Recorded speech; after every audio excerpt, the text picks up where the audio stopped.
Story number 1. The Forbidden Module. I remember it like it was yesterday. The summer of 2001 was particularly sweltering in our small suburban town near Cape Canaveral, where the air always tasted slightly of salt and rocket fuel. That year, the heat seemed to carry an ominous weight, pressing down on us with the promise of thunderstorms that never broke. My brother, Alex, was a junior systems analyst at NASA, his days spent in the guts of old buildings where history's echoes were louder than the hum of modern technology. He was always a magnet for the strange and unexplainable, but nothing prepared him for the night he stumbled upon the Forbidden Module. It was a night like any other. I was lounging on our shared apartment's ratty couch when the phone rang. Alex's voice was a hurried whisper. I found something they tried to hide. I can't explain it over the phone. I'm coming home. Hours ticked by without another word. I paced the warm carpet until, finally, headlights washed over the living room blinds. He burst through the door, pale and wide-eyed, clutching a metallic, oblong object covered in enigmatic symbols. They call it the Forbidden Module, he gasped, locked away after an incident in '76. No one speaks of it, but tonight, it called to me. That was the first night the visions began for him. Alien landscapes, monstrous entities looming over humanity, and a sense of impending cosmic calamity. Sleep became his enemy, for it brought sights no human mind should bear. I reached out to some friends, Mia, a budding journalist with an affinity for the occult, and Tyler, whose bravado as a local amateur ghost hunter often masked his sharp intellect. We gathered around Alex, who seemed to unravel before our eyes, the artifact's relentless signal burrowing into his mind like a parasite. The phenomena escalated. Objects in our apartment moved of their own accord, shadows flickered at the periphery of vision, and a coldness seeped into every corner, pressing against the warmth of our breath. Tyler, ever the skeptic, installed cameras, recording chilling footage of translucent figures and the artifact pulsating with an unnatural light. Mia dug into the NASA archives, unearthing a trail of cold cases, unexplained deaths, missing persons, all linked to the module's discovery and the subsequent formation of a shadowy group whispered to worship the devilish forces it represented. Then came the night that haunts me the most. Alex convulsed on the floor, his voice a cacophony of languages long dead, eyes rolled back to whites. We called upon Father Michaels, a local priest known for his experience with the paranormal. As he began the rites of exorcism, the air crackled with static, and a voice boomed from Alex, not his own, speaking of worlds consumed and the end of all things. The struggle was titanic, the room a whirlwind of chaos as if the very house wanted to expel us. Father Michaels fought with a strength that belied his age, the sacred words of his prayer cutting through the cacophony. In the end, there was silence. Alex lay still, the artifact inert. But Father Michaels was no more, his body twisted in a way that spoke of a horrific, unseen violence. The police spoke of heart attacks and natural causes, but we knew the truth. We had glimpsed a fraction of what lurked beyond, what the Forbidden Module had tried to warn us about. We sealed the artifact in concrete and sunk it deep in the Atlantic, praying it would quell the horrors that pursued us. Yet, in the quiet moments, I sometimes hear a whisper, like a signal calling from the dark depths, and I wonder if we merely postponed the inevitable. The events of that summer changed us. Alex left NASA, his nights now restless, a mind burdened with otherworldly secrets. Mia published an anonymous account, which became a creepypasta legend among those who craved dark tales. Tyler never spoke of it again, his equipment locked away, gathering dust as a silent testament to our ordeal. As for me, I'm left with these memories, a story so bizarre and terrifying that speaking it aloud seems to give it power. I find solace in the normalcy of daily life, but I cannot forget. And sometimes, in the dead of night, I wonder what might have been if we had just left the Forbidden Module alone, buried in its dusty tomb beneath the earth. Story number 2. Orbital Whispers. I was standing in my kitchen, the clock nearing midnight, when the frantic knocking at my door jerked me out of a daze. It was October of 2001, and the crisp autumn air of our suburban neighborhood had just started to bite. My brother, Ethan, was on the other side, pale-faced and shaking, looking like he'd seen a ghost. "I hear them," he blurted out, his voice quivering. "The whispers won't stop." Ethan had always been the rational one, working as a communications officer for a private aerospace contractor. The radio room was his domain, a sanctuary of signals from the void of space. But that night, his sanctuary had become a prison. "It started subtly," he said. a whisper over the radio loop during a routine monitoring of a spacewalk. At first, he thought it was interference, a satellite stray signal maybe. But the whispers grew into voices, unintelligible murmurs that clawed at the edges of understanding. I was driving Ethan to see Dr. Clara, a friend who worked as an audiologist, when he first described the scream. It was a sound that seemed to come from nowhere and everywhere, a cry so piercing that it bled into his waking hours, haunting him long after he left the radio room. Dr. Clara was skeptical but concerned. She conducted a series of tests, but Ethan's hearing was perfect, too perfect, she mused. She couldn't explain why only he heard these sounds. Desperate for answers, we reached out to a local ghost hunting group, led by a tenacious young woman named Harper, whose interest in the paranormal was as much about proving it as it was debunking it. Along with her tech-savvy partner, Jake, they set up their equipment around Ethan, eager to capture any anomaly. Days passed. Ethan's condition worsened, his sleepless nights turning him into a shell of the brother I knew. I was walking him back from another fruitless test when Harper called. Her voice was different, urgent. "We caught something," she said. "You need to see this." In her makeshift lab, a cluttered garage outfitted with monitors and tangled cables, she played the recordings. Amidst the static and the normal radio chatter, there were whispers, and then a scream that echoed Ethan's description, chilling and raw. We dug deeper, uncovering a dark slice of history. In the 60s, the area had been home to a secret government project, one involving occult practices and communication with entities beyond our understanding, devil worship masked as scientific endeavor. The project was scrapped after a series of unexplained deaths and a final incident that left a group of researchers mad, spouting prophecies of doom in languages not their own. The place where Ethan's facility now stood was the epicenter of these horrors, long buried in classified files and whispered rumors. Harper suggested an exorcism, half-jokingly. But Ethan, driven to the edge of sanity by the ceaseless whispers, agreed. We enlisted the help of a young priest, Father Luke, who believed more in the power of the mind than in demonic forces. Yet as he began the ritual, the radio crackled to life, and the whispers turned into howls.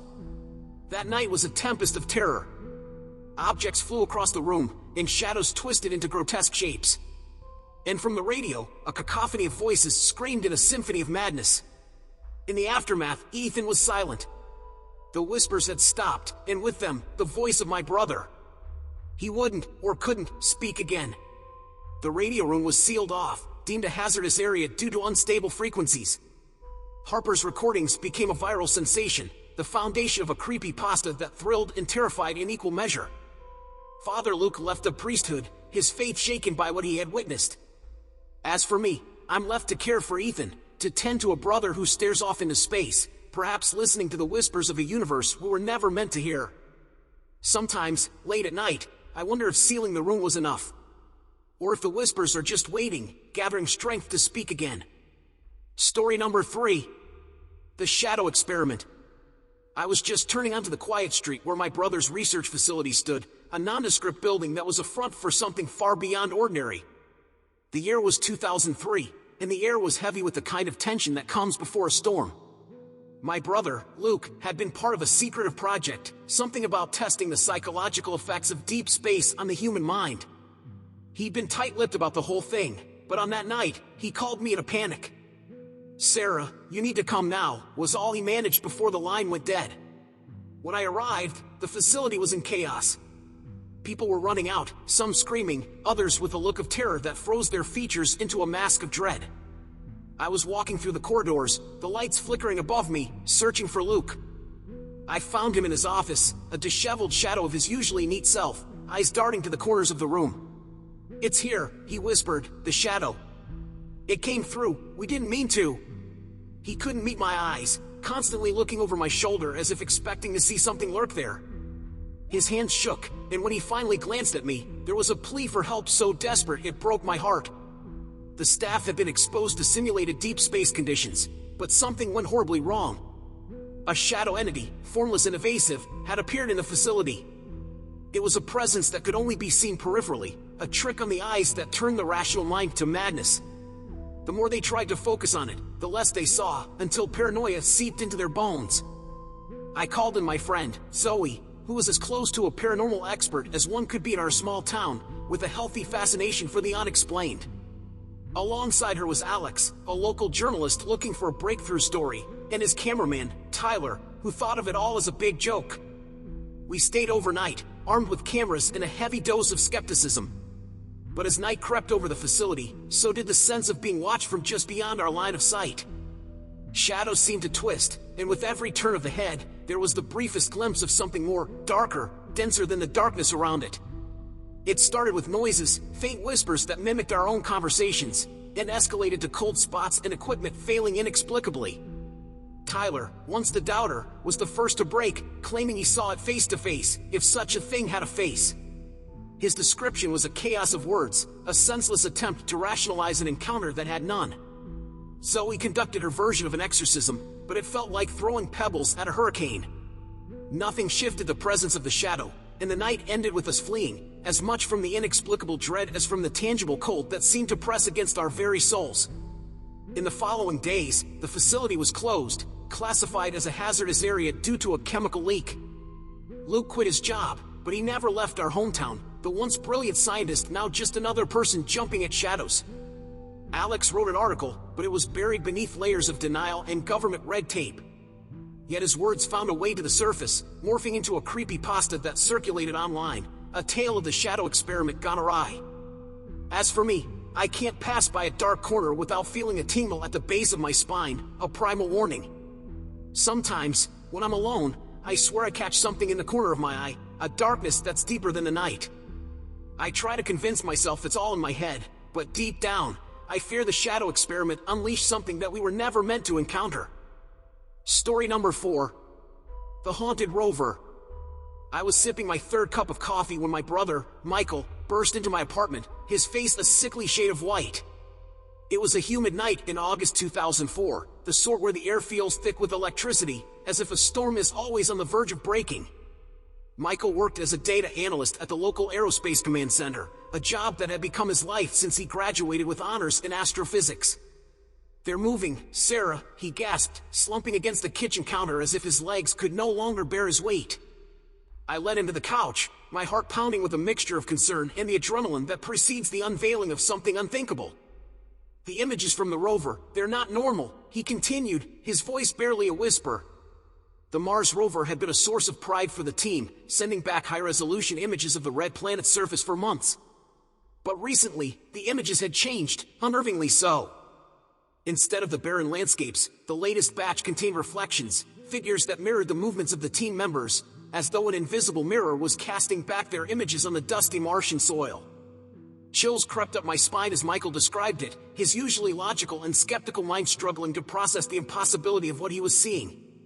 We decided to investigate further, involving a small group of Michael's colleagues: Jenna, a software engineer, Eric, a mechanical engineer, and Rebecca, a geologist. Each of them was under 30, ambitious, and not inclined to believe in the supernatural. I was walking through the command center when I felt it, a sensation of being watched by something unseen. The screens flickered with images from the rover, and I couldn't shake the feeling that something was peering into the very room where we stood. Jenna was the first to notice the anomaly in the code. It wasn't just a reflection, it was as if the code itself was being rewritten by an external force, an intelligence that was communicating through the rover. As the days passed, the figures in the images became more distinct, and the team experienced an escalating series of unexplained phenomena: equipment malfunctioning, whispering voices and static-filled audio, and a pervasive feeling of dread that clung to the skin like the summer heat. Rebecca, curious and fearless, suggested they try to communicate. She set up an experiment to send a message through the rover, asking whatever was on the other side to respond. That night, the reply came not through the rover, but through every screen and speaker in the facility, a distorted, inhuman sound that reverberated through the walls and into our very bones. Panic spread through the team. Eric found symbols etched into the metal of the rover's arm, symbols that resembled no language known to humanity, yet sparked a visceral terror in all who saw them. The events culminated when Michael claimed to have seen one of the figures in the flesh, standing in the corner of the control room, its eyes empty pools of darkness. We consulted with a local priest, Father Daniel, who was young and open-minded enough to entertain our fears. He performed a blessing, an attempt at an exorcism that left us all feeling foolish until the temperature in the room dropped so suddenly that our breath turned to mist. The following morning, the rover went offline. The last image it sent was of the figures, standing in a circle around it, as if they had claimed it as their own. The incident was hushed up, buried under piles of non-disclosure agreements and threats of severe repercussions for breach of contract. Michael left his job, his eyes haunted by what he had seen. Jenna, Eric, Rebecca, and I swore to never speak of it again, but the images are seared into our memories, an ever-present shadow at the edge of our vision. The story leaked out, as such stories do, morphing into a creepypasta that ignited the internet with theories of alternate dimensions and alien life. Some called it fiction, a story concocted to scare, while others believed it was a warning of what lies beyond our understanding. For me, it remains the most terrifying and real experience of my life. I avoid looking too long at any reflection, fearful of what I might see. Because sometimes, in the dark glass of a window or the black screen of a turned-off monitor, I catch a glimpse of something, an echo of those figures, waiting just beyond sight. Story number 5. The Disappearing Room. I remember it was a frigid January morning in 2005 when my brother, Alex, showed me the old map he'd found tucked away in the NASA facility's library. Our breaths were visible in the chill of his living room, mingling with the dust motes dancing in the sunlight that struggled through the frosted window. Alex had always been the adventurous one, and his eyes gleamed with a mix of excitement and trepidation. "It's like it never existed, Sarah," he whispered, tracing his finger over the faded blueprint, stopping at a section that seemed to have been intentionally smudged out. Curiosity is a powerful force, and despite my reservations, I agreed to help him find this disappearing room. Alex gathered a small group from his department, all young and driven by that insatiable hunger for the unknown: Lisa, a keen historian; Mark, an electrical engineer; and Zoe, a psychologist. We were walking through the abandoned west wing of the facility when the first wave of unease hit me.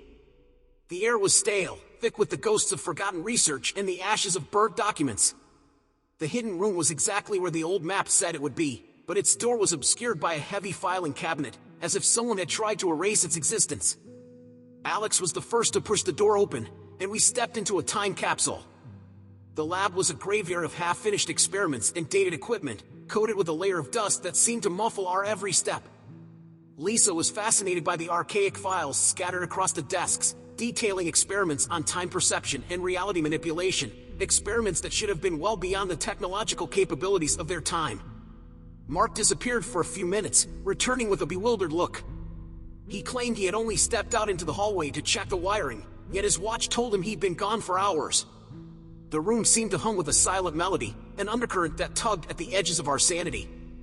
Zoe, always the rational one, suggested they document their experiences in the room, hoping to discern a pattern to the temporal anomalies. That's when the disappearances began. Lisa was the first. One moment she was there, rifling through a stack of papers; the next, she was gone, as if swallowed by the room itself. An exhaustive search yielded no sign of her, not even a footprint in the dust. Fear gripped us, but an inexplicable compulsion drove us back to the room, day after day. Each visit claimed another. Mark vanished after touching an old machine, and Zoe simply faded in front of my eyes while reading an illegible chart. I should have stopped, but obsession led me back to that accursed place. I was walking towards the lab when I heard their voices, faint, desperate whispers calling my name. I flung the door open to an abyss, the room gone, as if it had never been there at all. I left the facility soon after, but not before I heard the stories. Whispers of a secret government project gone wrong, of a room that claimed the lives and souls of those who dared uncover its truths. The staff spoke in hushed tones about devil worship and unspeakable rites performed in pursuit of knowledge meant to remain hidden. The disappearances were covered up, explained away as the unfortunate result of workplace accidents. But I know the truth. The room lives on in my nightmares, an eternal labyrinth of lost time and vanished souls. I hear their whispers sometimes, carried by the wind through the trees of the quiet suburb where I now live, far away from the facility and its dark secrets. The story has morphed into a creepypasta, shared on forums by those who revel in the terrors of the unknown. They don't realize that some stories are true, too real to ever forget. I was driving away from that place when I made a promise to the memories of my brother and his friends, to live enough for all of us, because somewhere in that room, they are still waiting to be found. Story number 6. The Whispering Woods.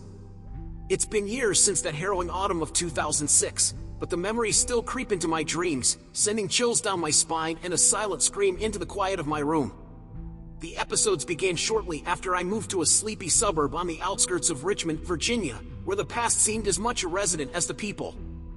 I was walking down a trail in the nearby woods with my new friends when we stumbled upon it, the remnants of a colonial-era settlement long reclaimed by nature. Derelict structures peeked through the foliage like skeletal fingers of a forgotten corpse. I remember how the air felt heavier here, as if soaked with unseen dread. That's where we found the diary of Elizabeth, a woman accused of witchcraft in the 1700s. Her words spoke of innocence and persecution, of secret gatherings in the woods, not for devil worship as the accusation stated, but for the freedom to practice old pagan rituals. The last entry was a curse upon the town, invoking the whispers of the damned to haunt her accuser's bloodlines. Jake, the ever-curious historian, was fascinated. Mia, a psychology grad student, dismissed it as the ramblings of a distressed woman. Chris, a freelance journalist, thought it was the perfect story to propel him into the limelight. And I was skeptical until the night we heard the first whisper. It was a breath, a single word, guilty, so faint it might have been the wind, if not for the clarity with which it spoke directly into our minds. Night after night, the whispers grew, and with them, shadows danced at the periphery of our vision, chilling our spines and tainting our nights with unrest. We were consumed by a shared paranoia, a sensation of being followed by entities seen only in fleeting glimpses. Mia, the rationalist, began to research mass hysteria, but even her scientific mind couldn't explain how our dreams were infested with visions of a past that wasn't ours, of hangings, and a pyre that seemed to burn beneath the very ground we walked on. The breaking point came when Chris went missing. He had been obsessed with recording the whispers, with proving they were more than echoes of our collective psyche. His equipment was found scattered in the woods, the recordings nothing but static and a single, spine-tingling scream that seemed neither human nor animal. Search parties were formed. I was driving the volunteers through the town, spreading the word, when news came that Chris's body had been found, or rather what was left of it, in the center of the settlement, arranged in a grotesque mimicry of a colonial trial. The investigation yielded no answers, only more questions. No cause of death could be determined, no perpetrator found. The whispers, once a nightly terror, ceased with Chris's death, as abruptly as they had begun. The suburb shrank away from us after that. Whispers of our own danced on the tongues of the locals, rumors of devil worship, of an experiment in terror that claimed one of our own. We became outcasts, bound together by a shared horror, a story that would be twisted into a creepypasta for thrill seekers on the internet. Jake moved away, lost in his search for historical truths that might explain our experience. Mia dedicated her life to studying the effects of shared trauma. And I remained in that suburb, drawn to the whispers that sometimes reach me on the wind, a chilling reminder of the curse that fell upon this place. It happened to me, to us, a story of exorcism, deaths, and unexplained phenomena, a true scary story that lingers long after the last page is turned, a whisper in the dark that says, remember. Story number 7. I still remember the drive to the NASA research facility like it was yesterday, not the dusty, yellow and calendar pages of 2007. My brother, Ryan, had landed a job there as an engineer, and I would often visit on quiet, starless nights, when the hum of cosmic exploration was replaced by the murmur of night shift workers. The facility was a maze of sterile corridors and humming machinery, a place where the future was being built one calculation at a time. But that year, something else had taken up residence in the labyrinthine complex, something that was neither human nor machine. They called it the Mimic. It started subtly, with staff reporting conversations with colleagues who had no memory of being there. Files moved, research tampered with, and equipment used in the dead of night. At first, it was laughed off as overwork, but then the CCTV footage revealed the impossible, a shape-shifting entity that assumed the form of any employee it chose. Ryan, ever the skeptic, became wrapped up in his own investigation. He was walking the line between duty and obsession, piecing together sightings, interviewing staff, and poring over security tapes. That's when he first told me about it, his voice a mixture of scientific intrigue and underlying fear. The Mimic seemed curious, intelligent, and it noticed Ryan's interest. That's when the game began. Ryan would come home claiming to see me at the facility on nights I was sure I was elsewhere. I witnessed colleagues of his in town when they claimed to be at work. It was disorienting. Reality began to fray at the edges. Then the deaths started. Unexplained, sudden, staff found alone in locked rooms, faces twisted in horror, but no sign of violence. The mimic was no longer a harmless mystery, it was a predator. Ryan became its obsession, and he knew it. I was walking him to his car after a visit when he confided in me that he believed the mimic wasn't just mimicking appearances, but thoughts and emotions too. He feared it was learning, evolving, and it wanted something from him. One night, the facility was shaken by a scream that echoed through the halls, a sound of pure, unadulterated terror. It was Ryan. I raced through the corridors, guided by the chaos of scientists and security scrambling to locate the source. I found him in his office, the door ajar, lights flickering. But he wasn't alone. There, standing over him, was another Ryan, an imperfect copy with eyes like dark voids and a grin too wide, too malicious. It turned to me, and for a moment, it was as if I was looking into a mirror of madness, my own face twisted in a silent snarl. Then it vanished, leaving behind a trail of cold air and the lingering scent of ozone. My brother was never the same. He quit his job, spoke in riddles, and would often stare into nothing, whispering conversations with an unseen other. No one talks about the mimic anymore, not since the facility was shut down for unrelated reasons. But sometimes, late at night, I receive calls from an unknown number. When I answer, all I hear is a mimicry of my own voice, whispering secrets that I never knew I had. The Mimic of 2007 remains NASA's darkest chapter, a creepypasta come to life, and a chilling reminder that some corners of the universe are filled with horrors that defy explanation. It happened to us, and to this day, it feels like it's still happening, a never-ending cycle of fear and imitation, lurking just out of sight. Story number 8.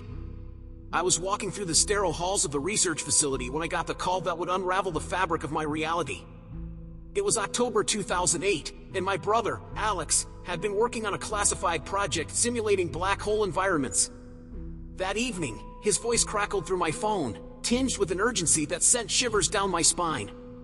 "Something's gone wrong," he whispered, the line filled with static. "We're stuck. It's like an infinity loop." I drove to the facility under a shroud of darkness, the road seemingly stretching into forever. Upon arrival, the air felt charged, electric, as if the world itself was holding its breath. Alex and his team, a group of bright minds all under 30, had been working on the edge of theoretical physics. That night, they'd ventured too far. The first loop was disorienting. I watched as Alex and his colleagues, including young astrophysicist Elise and the stoic computer engineer, Mark, lived the same day. They woke up, they ran the simulation failed, and then darkness. Only to wake up again. But each repetition was worse, more decayed.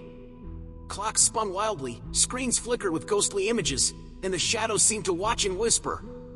Each loop twisted the team's minds, strained relationships, and brought hallucinations. Elise saw figures in the mirrors, Mark heard voices in the static, and Alex began to change. One loop, I noticed the differences. His movements were sharper, his smile too wide, his laughter a split second too late. The facility itself became a twisted version of its former self. Rooms that should have been familiar led to impossible places, and the temperature fluctuated like the breath of some slumbering beast. Attempts to leave were futile. The road out just led back to the front gate, and any communication with the outside world was distorted. Messages from yesterday, or was it tomorrow? I watched helplessly as they descended into madness. The team turned on each other, paranoia ran rampant, and violence erupted. Elise, once vibrant and passionate, became withdrawn, her eyes hollow from seeing too much. Mark, overwhelmed by the voices, took his life in a loop, only to return in the next, unaware of his own death. Devilish whispers filled the facility, suggesting the anomaly had opened more than a temporal rift. It had invited something ancient, something that fed on fear and chaos. Then came the exorcism attempt, a desperate bid to cleanse the facility led by a physics intern who dabbled in the occult. It was a fiasco, chance met with screams, and the shadows seemed to mock us, closing in like a tightening noose. In one loop, something shifted. Alex, or the thing that Alex had become, cornered me. His voice was a symphony of horrors, and he spoke of things beyond the veil, of entities that lurked in the blackness of space and time. It happened to me, the realization that we were not repeating the same day, but slipping between parallel realities, each one a distorted echo of the last. The true horror lay in the revelation that there was no original loop to return to. We had been unmoored from reality itself. The day we broke the cycle, or so I believed, was the day we destroyed the simulation. As the machine tore itself apart, time seemed to snap back like a rubber band stretched too far. We were released, but at what cost? The facility was shut down, the project classified, and the team disbanded. But even now, I question the nature of my existence. Are my memories my own, or just echoes from an infinity of loops? The infinity loop of 2008 has become a digital ghost story, a creepypasta whispered about in the darkest corners of the web. Yet, for me, it's a never-ending cycle of what-ifs, a story that I relive every time I close my eyes, forever questioning if I, too, am just another mimic trapped in an endless cycle of cosmic horror. Story number 9. I was driving home under a starless night when my brother, Daniel, called. His voice was a whisper, but the terror in it thundered through my heart. He was working on a classified project at a hidden facility, nestled in the quiet dread of a forgotten suburb. The year was 2009, and that was the year the nightmares began. Daniel and his team, including the bright-eyed biologist named Sarah and the fiercely intelligent chemist, Kyle, had achieved the impossible, reviving cryogenically frozen organisms retrieved from the void of space. But one specimen, encased in black ice that drank the light around it, was different.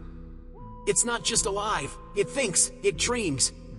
Daniel had told me once, his eyes reflecting a fear I didn't understand then. I was walking through my own door when the first screams echoed from Daniel's apartment next door. The nightmare had taken him, his mind ensnared by the entity they had awoken. His dreams became a window into a realm of eldritch horror, filled with forms and geometries that wept blood. Night after night, the team suffered through sleep.